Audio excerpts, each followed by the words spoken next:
Ushawahi kuumia sana mpaka ukaamua kujitenga na watu wote. Ukasema, sitaki marafiki tena. Sitaki kuamini mtu tena. Nitafanya kila kitu mwenyewe. Sasa, sikiliza hii kwa makini. Watu wengi hudhani kujitenga ni ulinzi, lakini mara nyingi ndio mwanzo wa kuanguka kwao. Kwa sababu duniani, mtu aliye peke yake huwa dhaifu kuliko anavyodhani. Katika kitabu The 48 Laws of Power, sheria ya 18 inasema, do not build fortresses to protect yourself. Isolation is dangerous. Yaani, usijitenge ukidhani unajilinda. Kujitenga ni hatari. Na hii ni moja ya sheria za kina sana kisaikolojia. Kwa sababu, binadamu akiumizwa, akisalitiwa au akipitia maumivu, reaction ya kwanza huwa ni kujifungia, kujitenga, kukata mawasiliano. Lakini Robert Greene anaonyesha kitu cha kutisha. Kadri unavyozidi kujitenga, ndivyo unavyozidi kupoteza nguvu zako pole pole. Historia inaonyesha jambo moja kubwa. Watu wengi wenye nguvu walioanguka, hawakuangushwa na maadui wao moja kwa moja. Walianguka baada ya kujitenga na dunia. Kwa sababu walipojitenga, walipoteza taarifa, walipoteza connection, walipoteza reality ya kinachoendelea. Na polepole wakaanza kuishi kwenye hofu zao wenyewe. Isolation huanza kama protection, lakini huisha kama prison. Fikiria mtu aliyesalitiwa kwenye urafiki au mahusiano. Mwanzoni anasema sitaki tena watu. Anapunguza calls, anaanza kukaa peke yake, anaamini hakuna anayemwelewa. Mwanzoni inaonekana kama peace, lakini baada ya muda anaanza kufikiria sana, kuwa suspicious kwa kila mtu, kupoteza confidence ya kuconnect na hata opportunities zinaanza kumpita. Kwa nini?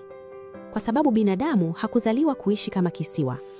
Kisaikolojia, ukikaa peke yako muda mrefu sana, ubongo wako huanza kuunda reality yake mwenyewe.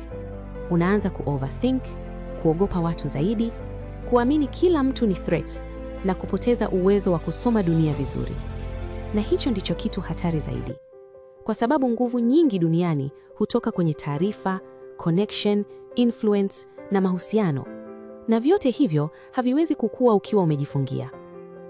Watu wengi hujiharibu kimya kimya kwa sababu haamini sihitaji mtu, wanaficha kila kitu, hawashirikiani, wanaogopa kuamini tena, au wanadhani ukimya wa muda mrefu ni strength. Lakini ukweli mchungu ni huu. Ukijitenga sana, dunia inaanza kukusahau. Na mtu anayesahaulika polepole hupoteza mvuto wake.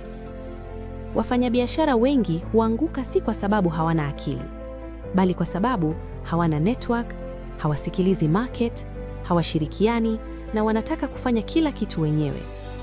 Lakini watu wenye mafanikio makubwa wanaelewa kitu moja. Connection ni currency. Ndio maana hawaishi kama visiwa.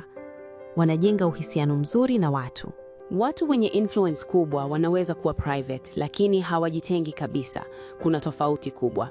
Kuwa private ni kulinda peace yako, kuchagua watu vizuri na kutokuwa available ovyo.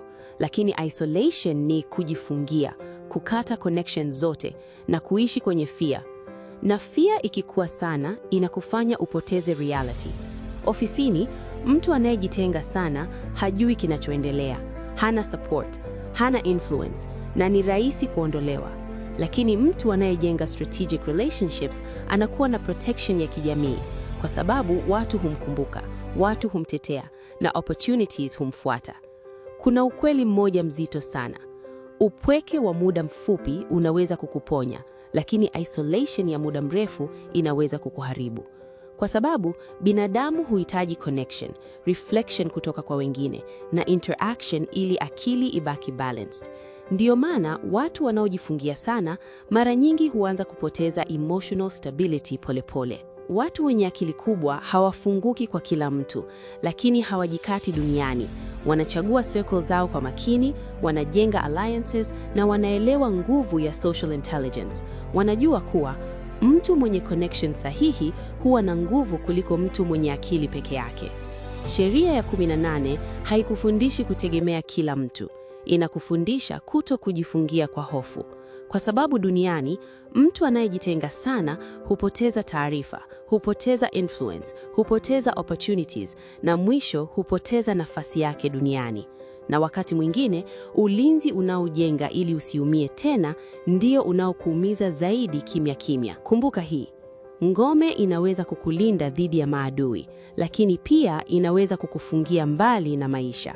Ndio maana watu wenye akili kubwa hujifunza kuamini kwa tahadhari, hujifunza kuchagua watu vizuri, lakini hawajitengi kabisa. Kwa sababu wanajua, nguvu kubwa haipo kwenye kujificha dunia nzima, ipo kwenye kujua jinsi ya kuishi na dunia bila kupoteza akili yako. Kama umefika mwisho wa video hii, andika kwenye comments, sitajitenga kwa hofu. Like video hii, share kwa mtu anayependa psychology na power, na subscribe kwa maudhui zaidi ya mindset, strategy na sheria za nguvu. Mpaka video ijayo, usijifiche sana mpaka dunia isahau kuwa upo.